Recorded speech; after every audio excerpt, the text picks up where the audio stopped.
welcome to Live Parkinson's, Live an Exceptional Life. I'm your host, Chris Custenbotter, and I've been living an exceptional life with Parkinson's for the past 15 years. And the mission of this podcast is to help as many people as possible living with Parkinson's to lead a great quality of life. All right, today I'm thrilled to welcome Dr. Amanda Hare, a doctor and nurse practitioner, a highly respected nurse practitioner and clinical operations manager at Rune Labs, where she also serves as the medical science liaison. Amanda brings nearly 2 decades of experience in neurology with a deep specialization in movement disorders, particularly Parkinson's disease. Her career journey began at bedside in a level 1 trauma center and neuro ICU before earning her doctorate of nursing practice in adult gerontology. Amanda went on to work in private neurology clinics and centers of excellence where she became a trusted expert in advanced Parkinson's care, managing deep brain stimulation programming, Botox treatments, complex medical regimens, and innovative therapies like Duopa pump titration. Now at Rune Labs, Amanda is helping bridge the gap between patient and clinician through cutting-edge healthcare technology. She's passionate about empowering people with Parkinson's to better understand and manage their symptoms, and about equipping clinicians with the tools they need to deliver more personalized, effective care. Amanda's work is driven by a simple but powerful message to improve quality of life for those living with Parkinson's, and to bring hope and clarity to the condition that can often feel overwhelming. No, I can't wait to dive into her insights on the future of Parkinson's care and the role of technology in neurology and the human stories behind her work. Amanda, welcome to the show. Thank you so sum it much, up pretty Chris. well? That was a wonderful introduction. Well, I thought I'd start out by asking, you spent 8 years in neuro ICU caring for stroke and brain injury patients, correct? I did. Okay, so how did that bedside experience shape your understanding of the different neurological conditions? Yeah. Wow. It was an experience as a 21-year-old, being freshly out of nursing school. It was a lot. It was very overwhelming. It was a sink or swim kind of situation. What I saw was the most, complex and devastating injuries to people. And, a lot of times I was more talking with the families than the patient because the patient had such severe brain injury. They were on a ventilator or couldn't respond themselves. So even though I was taking care of that whole patient, most of my communication was with the family. And, it is a shock to everyone when their loved one is in the ICU. So what I really took out of that experience is, it's not just one single symptom or one single thing that happened. It was a, multitude of things leading up to why that person had a brain aneurysm that ruptured or why that person had a stroke. There were things that could have been done years ago that maybe would have changed the outcome. So, it gave me such a deep empathy for these families who are navigating a complex health system that we live in today. And so I think that kind of really inspired me to learn more about the brain. It's one of the organs that we just don't know a lot about. And so I think that that's where I really started to be interested in the brain and try to, dig deeper. And so I think that's started my love for Parkinson's, although I didn't know that at the time. Okay, so then you went from nursing and then you went on to get your nurse practitioner's doctorate in nurse practitioner in adult gerontology. What made you decide to do that? Yeah. So when I was in ICU, the director, the interventionalist who ran the ICU was a huge nurse advocate.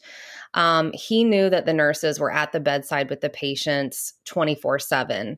And so traditionally, when you do rounds on patients, the resident, who is a doctor in training, who's graduated med school, presents on the patient and kind of runs over the plan for the day. Well, that's not how he did it in neuro ICU. Dr. Shalala was always wanting the nurse to present. So we would go from each system, respiratory, cardiac, and the nurse would present. So it gave me this autonomy to really know my patient, to understand and to plan ahead. If we thought that the patient was, their fever was trending in an upward direction, I would mention that to say, yesterday they didn't have a temperature. Today it's trending up. We may need to get blood cultures. So it's something that I was presenting to the team. And, I thought, well, if I'm presenting all this information and we're all talking and collaborating in these rounds, and the questions that are being asked, I know the answer to.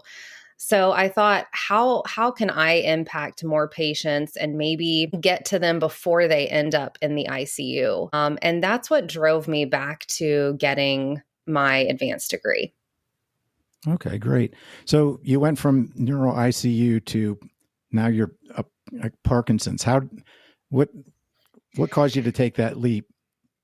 Yeah, so I decided to stay in neurology. Again, it was just something I fell in love with. The brain is again just very complex, and we don't understand a lot of it. So I decided to stay in neurology. I actually had a slight move for my husband's career and went on to a general neurology practice. And, I did migraine management, seizure management, and memory and thinking troubles. And I remember having these Parkinson's patients. And these to me were the hardest patients to manage. I didn't know, there wasn't a protocol or algorithm. For migraine, I knew 3 medicines that they had to fail before they went on to Botox, or seizure management was pretty algorithmic.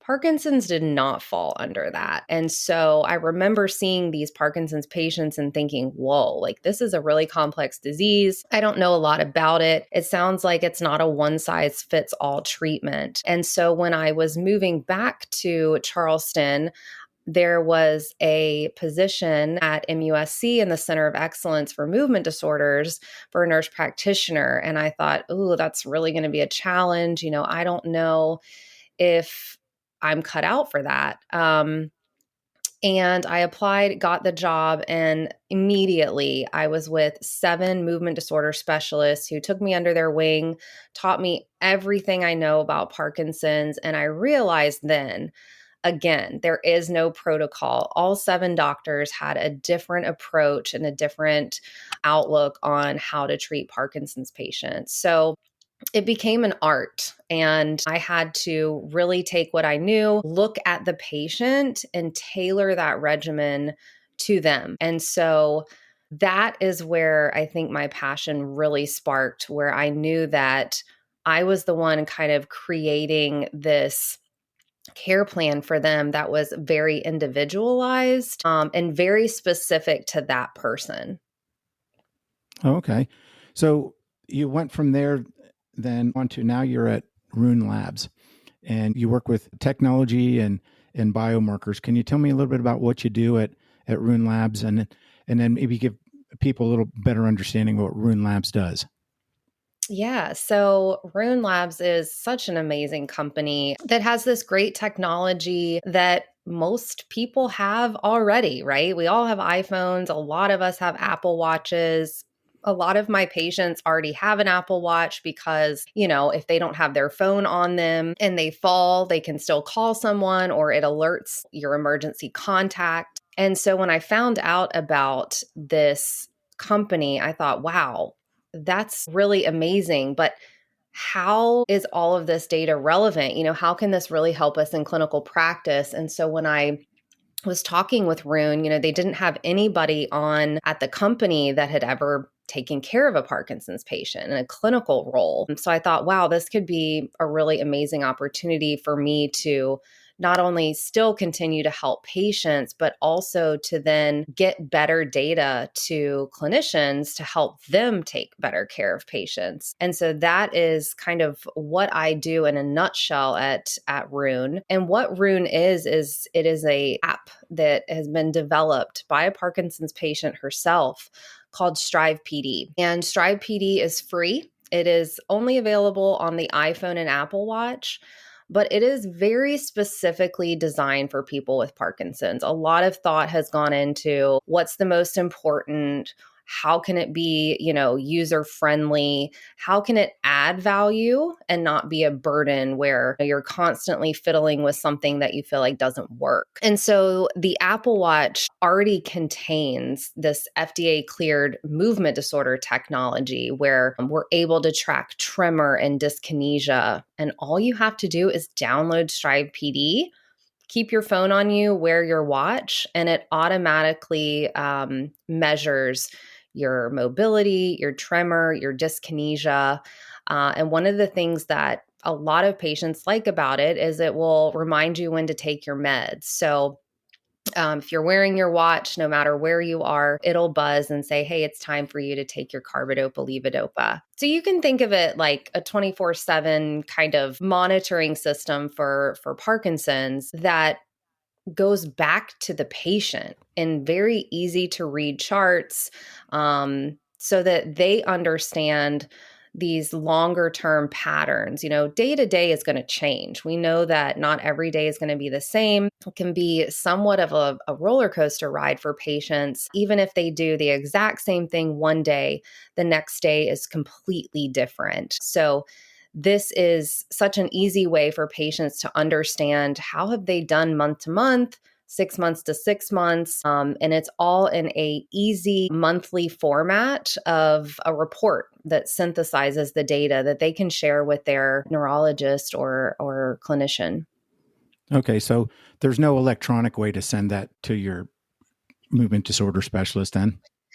There actually is. You can Okay. put in an email and that will automatically send the report to your clinicians. Yeah, a lot of people do that so that they have it. But one thing that we like to do is, month to month is nice if you've made a change, right? So maybe you Right. started a new medication, or, maybe you started a new exercise regimen, you did LSVT big.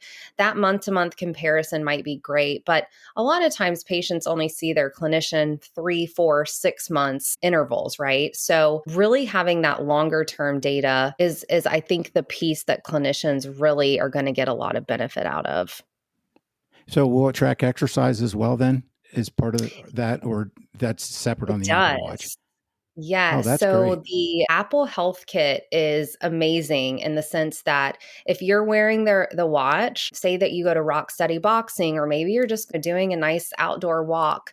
If you forget to start your workout, the watch can, analyze your heart rate and it says, hey, are you doing an outdoor walking exercise? And you can say yes, and it will start recording. And everything from that Apple Health Kit goes right into StrivePD, so you don't have to double log it, because we know exercise is the most important piece when dealing with Parkinson's. So all of that is tied together, and patients can really see this month, last month, I was really doing great on my exercise. My tremor is down, my walking speed is better. And then, maybe they get sick. COVID's going around, right? Flu season's coming up and they're not able to exercise. And you can really see how much your symptoms impact you when you're not on that good exercise regimen. Yeah, that's great to know, because I teach pedaling for Parkinson's through the Davis Finney Foundation. And a lot of times I forget to start because I have an Apple Watch and I forget to start it. And I thought, but Yeah. it does remind you. So that's nice. Now, and that's the other thing I hear. I've a couple friends that are movement disorder specialists, and that's one of the frustrations they have is when the patient will come into the office and they'll say, how are you doing? Good.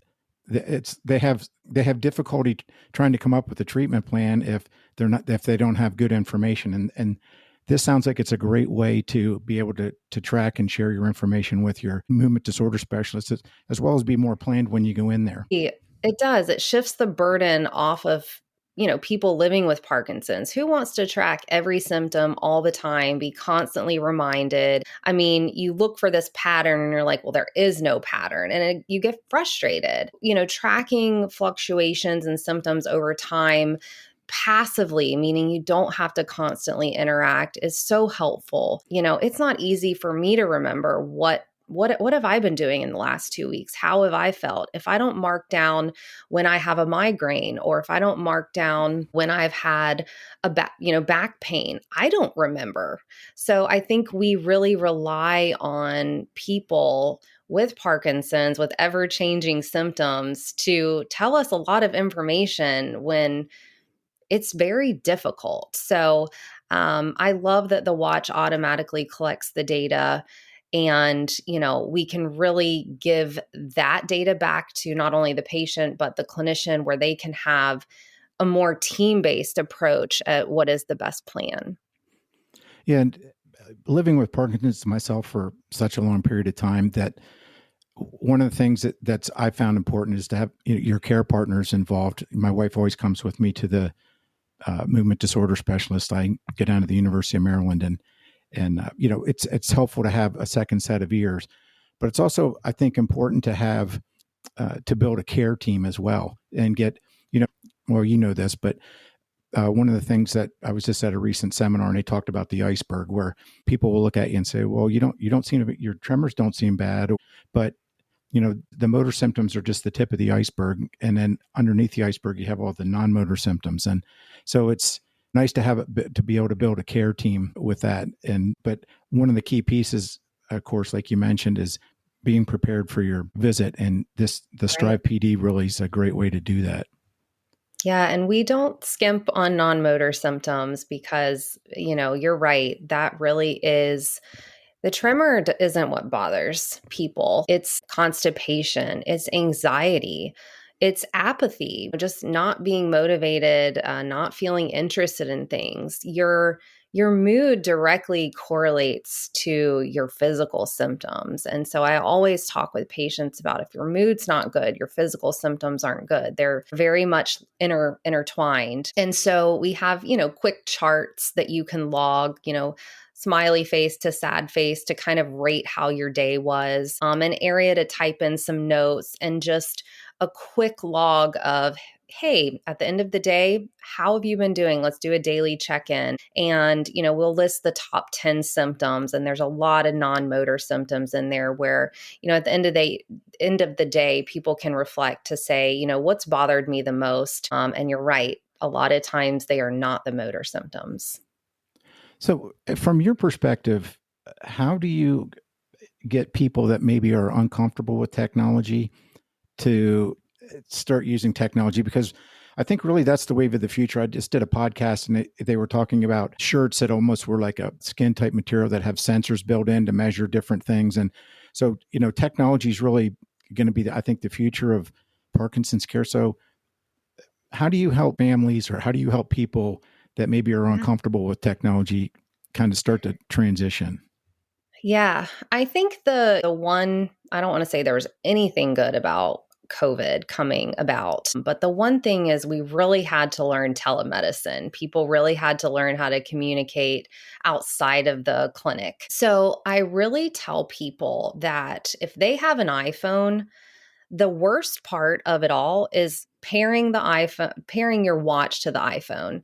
And we have patient specialists on our team who are amazing, that can walk you through how to pair your iPhone and your watch, and how to make sure that StrivePD is downloaded and all the permissions are turned on so that the data can start recording. So my biggest thing is, if you can't put on a watch, then this is maybe not the right technology for you. But if you can put on a watch and you know how to navigate your cell phone, this is a very easy application. You can interact with it as much or as little as you want. And the best benefit is, if you don't interact with it at all, we are still getting, when you log your medications, when your symptoms occur within those medications, and we get those long-term trends of how your walking and balance is doing. So we really feel like it benefits most people, even if you're not tech savvy. Like you mentioned, your care partner may help you set up the watch, or may help you remind to charge the watch. But we really find that even when people are 80 and they're like, I'm not tech savvy, they do really well with this. And we've seen just in the last year that there's 2 new pumps that have come out with Parkinson's medicines that, patients are going to be navigating. So we don't give enough credit to the Parkinson's community. I think that, my spiel is, try it. If it's a burden, don't worry about it. This is supposed to add value. And most people are super comfortable with the technology, which is the way we've designed it. And we want to ensure that it continues to be that way. Okay. And then you also have the StrivePD Guardian, right? Which is a paid service. Can you explain that a little more? Because there's a lot of people that, if there's extra benefit, they're they don't have a problem subscribing to things as long as it's going to help them in their daily lives. Absolutely. So there is information through so many wonderful organizations, like you mentioned, Davis Finney, Parkinson's Foundation, but it can be a little overwhelming. And so we have health coaches that are basically the biggest part of StrivePD Guardian. And they're the most valuable part, that human connection.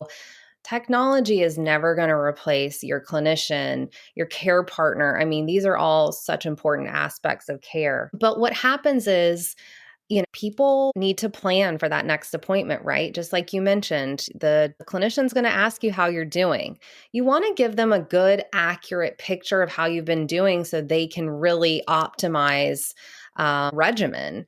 We have a very well thought out, well put together kind of pre-visit planning that we look at all of the data over 3 to 6 months, and we use a large language model, which is part of AI. That's the buzzword, but AI and this large language model is really good at synthesizing all the symptoms, all the little notes that patients take in the app, and it brings up the top 3 symptoms that they should discuss with their doctor.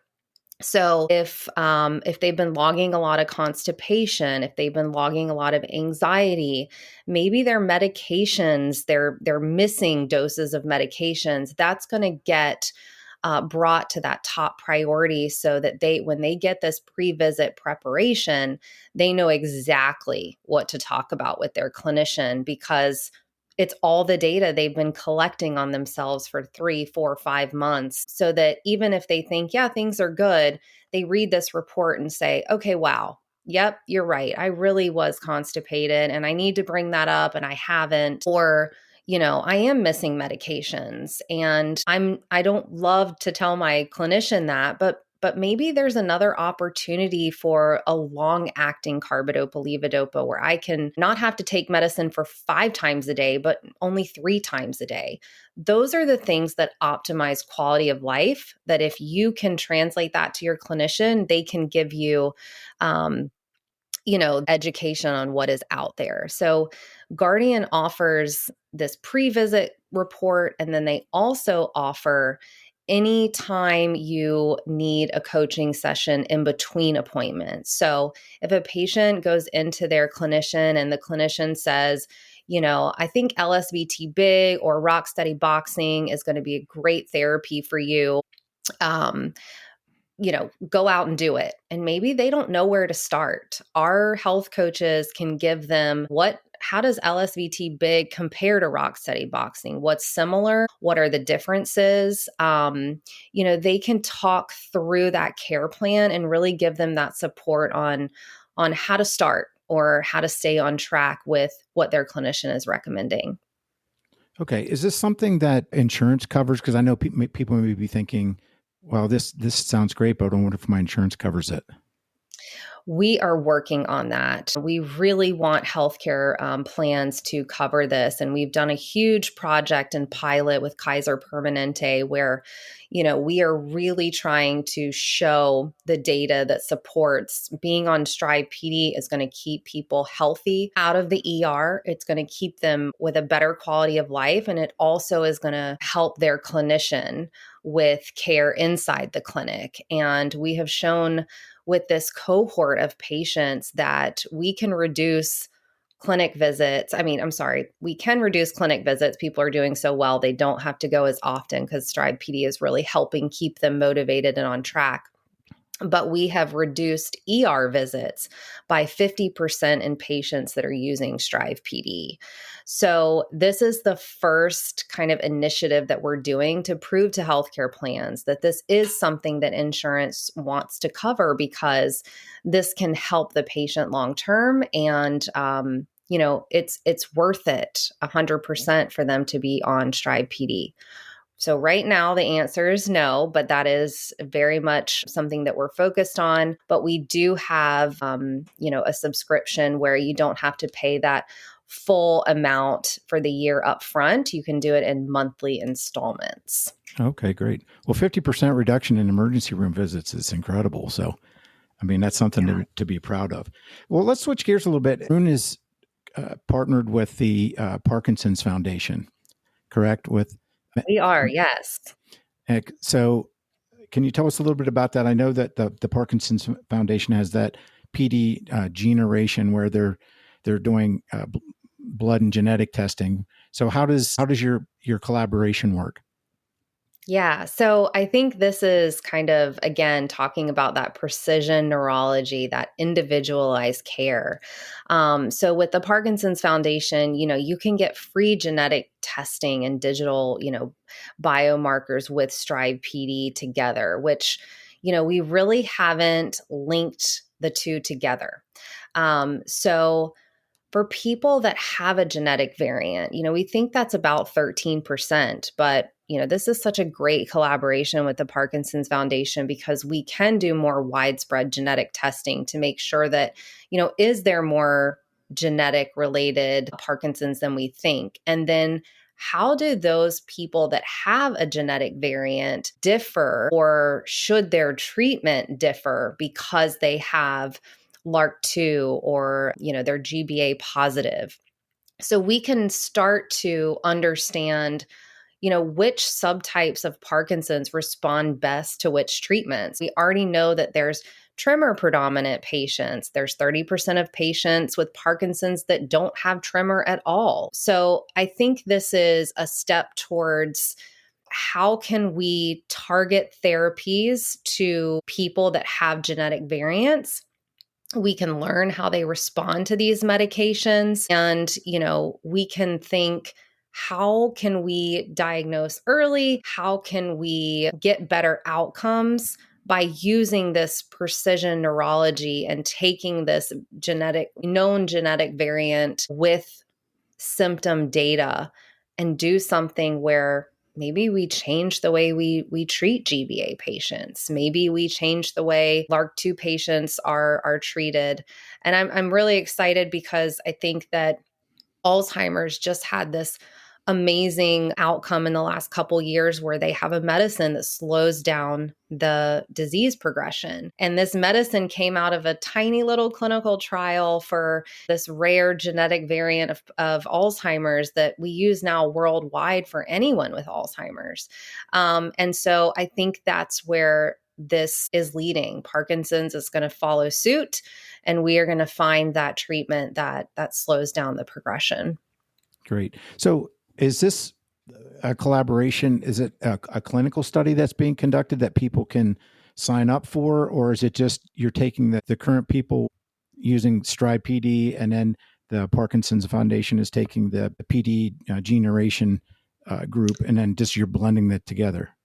Exactly. So we have over 15,000 patients on StrivePD. And so we reach out to our network and say, hey, this is a really amazing kind of collaboration that we're doing. Would you be interested in seeing if you have a genetic variant? And so they then sign up for PD Gene and sign the consent to have their data analyzed, which can be a little scary. People are very hesitant to share their genetic information, and rightfully so. But we are very confident in the Parkinson's Foundation that this isn't being shared to third parties. This isn't being, further analyzed in some sort of way that a patient hasn't consented to. So we are finding that a lot of our patients in our network, a lot of our users are very interested in this. And so we've just got this off the ground and, are starting with our first 50 people who have gotten a kit that they can do at home, which is really convenient to send back. And we can see who has that genetic information and start looking at their data over time. Yeah, I know I've done clinical studies myself, and I always talk about the benefits, how it can help push Parkinson's understanding forward. So how would people enroll in this if they were interested, besides downloading the Strive PD app? I mean, how would they, if they wanted to participate in this type of study, how would they go about doing that? Yeah. So if you go to the Parkinson's Foundation website, they have all that information on the website. So like you said, it's called PD Generation. So you fill out a short survey and you sign a consent form, and there are different sites. So, maybe the clinic that people are getting their care in are a site for the Parkinson's Foundation, or they can have it mailed to their home. And there's an easy blood collection system that is very user friendly. We've had good success with that, that they can participate. I'm almost positive there's over 20,000 people who have already participated in PD Gene. So would love to see that number double and triple. How long is this study going to be going? Is this an ongoing thing, or is it Yes. something that has a clinical endpoint? I believe it's been started since 2023 and does not have an end date. So I think we're good to go for the next several years to continue to collect this data. Okay, great. All right. So if someone's interested in really getting into exploring all these digital health tools, what are some recommendations that you would have? So the first recommendation is just downloading StrivePD. So going into your Apple App Store, just where you would download Solitaire or, a new app for something, it's in there, StrivePD. And if you don't have an Apple Watch, that's okay. You can still use your iPhone to record symptoms, to carry in your pocket so that it can get your mobility metrics, because the mobility metrics, a lot of them come from the phone. You want to wear it at waist level. So in your pocket or in a belt bag is the best. And if you want to get an Apple Watch, you can get just the basic model, the SE model. You don't have to get the latest generation. It all works on StrivePD, the SE model. And then start using it. Start just living life, wearing your watch and collecting data. It's a very easy setup process. So even if you don't meet with one of our health coaches or a patient specialist, you can go on strivepd.com and we have videos, tutorials, step-by-step instructions on how to set this up. Okay. My next question was, what should people expect in the first couple months when they're using StrivePD? Yeah, so I would say, like anything, when you get a new medication, the first couple of days, maybe you don't feel good. Maybe that's coincidence, maybe not. You really have to try something 4, 6, 8 weeks before you start seeing that benefit. So I would say in the first couple months, collecting as much data as possible is the best. So what I mean by that is wearing your watch at least 6 hours a day, wearing it to bed a couple times so you can track your sleep, and then interacting with it at least once daily so that you can log how have you been doing, how has your mood been, what has been the best part of your day, what's been the least favorable part of your day. There's a note section in the app that people use as like a journal. It's very cathartic. You kind of type out, I went out with my friends. I had such a good day. I didn't even notice any off time. Maybe another day, you almost fell. You tripped over your rug and you almost fell, and that sent your anxiety through the roof. And so the more you log in the beginning, then you're going to get those reports. So you're going to find that first 4-week report and then the next 4-week report, and they're going to give you that comparison. And so that's where you can really see, okay, this is what I understand happens as I'm collecting my data. This is what I get back, and this is all the information that it tells me. And you can use that as a toolbox. So you don't always use every tool in your toolbox for each day or each project. So use it to your advantage if something is really bothering you, or maybe your clinician has said, you've been talking to me about dizziness. I want you to check your blood pressure sitting and standing. Maybe doing that in the app and, logging your blood pressures can kind of show you day by day, month by month correlations. So I think there's a lot of benefit that you can get out of the app in the first couple months.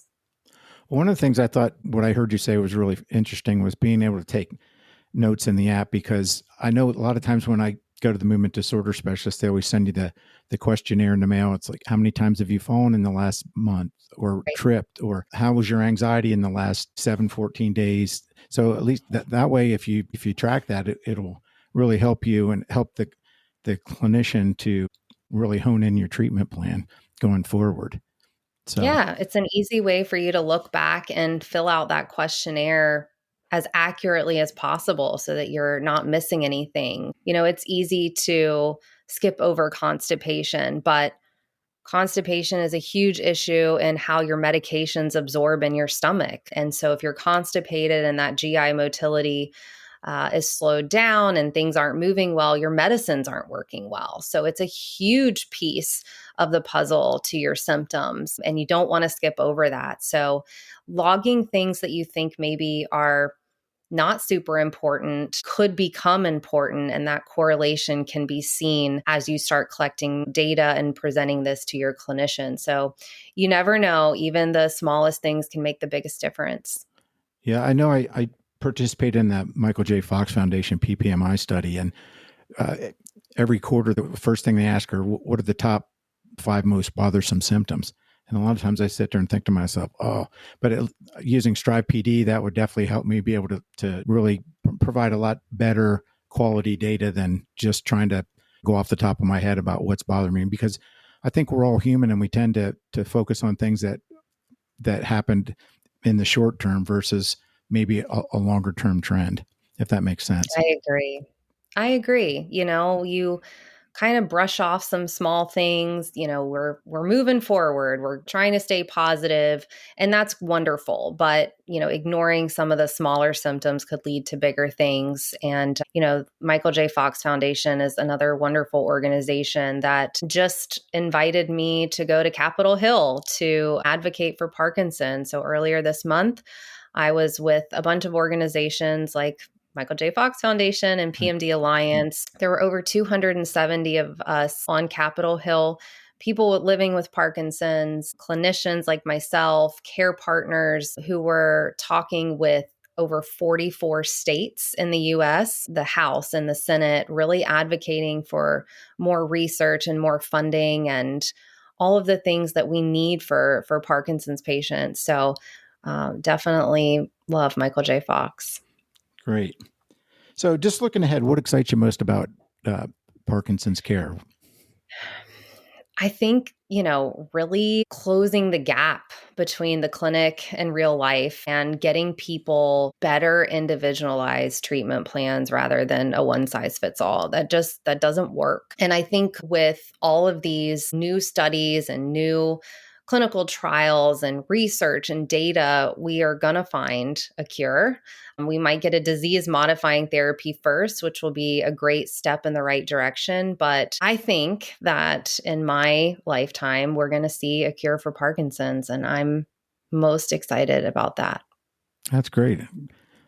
So, if you could leave the Live Parkinson's audience with some suggestions or one important piece, what would you like to have them take away from the conversation that we had today? That's a great question. I mean, Parkinson's is hard to navigate. It's cumbersome. It doesn't just affect one body part, it affects several different areas of your body. And, you're not alone. You don't have to guess what's happening to your body. There's tools out there, of course, like StrivePD and other tools that can give you some clarity, that can monitor your symptoms, bring that back to your care team, get you on the right treatments. Maybe you need a long acting medication, or maybe you'd be a great candidate for one of the pumps that are coming out. And ultimately, say the things that maybe are small to you, but could have a huge impact. Taking constipation out of the equation with medication or over the counter supplements is going to improve your quality of life hugely. So I think that Parkinson's can seem overwhelming, but taking it day by day, having good resources and good support is always going to be something that leads you to better understandings, better communication, better treatment, better quality of life. Okay. So, if people wanted to get more information, where should they go on Rune Labs and StrivePD? Because some people like to do a little research before they. If you would like to learn more about Rune Labs, you can visit the website at runelabs.io. If you want to learn more about StrivePD, you can go to strivepd.com. If you have a question for us, you want to, ask one of our patient specialists a question or you're not sure about something, you can email us at support@runelabs.com. Great. Well, I know one of the things I always like to try to end with is to have some type of call to action. And I know one of the things that I'm going to do when we're done here is to download StrivePD, because it's definitely something I think that's going to help me in the long run and help prepare for. So what I would, hopefully the audience will say, wow, that's something I want to check out as well. But I really want to thank you for your time and all of the experience that you've shared with us today. It's been a great learning experience for me, and hopefully there's a lot of people out there listening that are going to walk away and say, I'm going to take control of my symptoms. I'm going to take control of how I manage my Parkinson's, and collect the data that they can share with their movement disorder specialist or neurologist to help them in the future. So I think that's wonderful. Yeah, thank you so much for having me. We're here to help you in your journey, whatever that may be, big or small. Again, anything that can make that significant quality of life difference for you to feel better, do more exercise, take your medication on time. Strive PD can help with all of that. And even if you think you're not tech savvy, try it. There's no harm in trying it. Try it out, collect data for a little bit, and see how much it impacts your life. Great. Well, I want to thank you so much for being on the program and for all you do for the Parkinson's community. You do a great service, and we want to thank you for that. All right.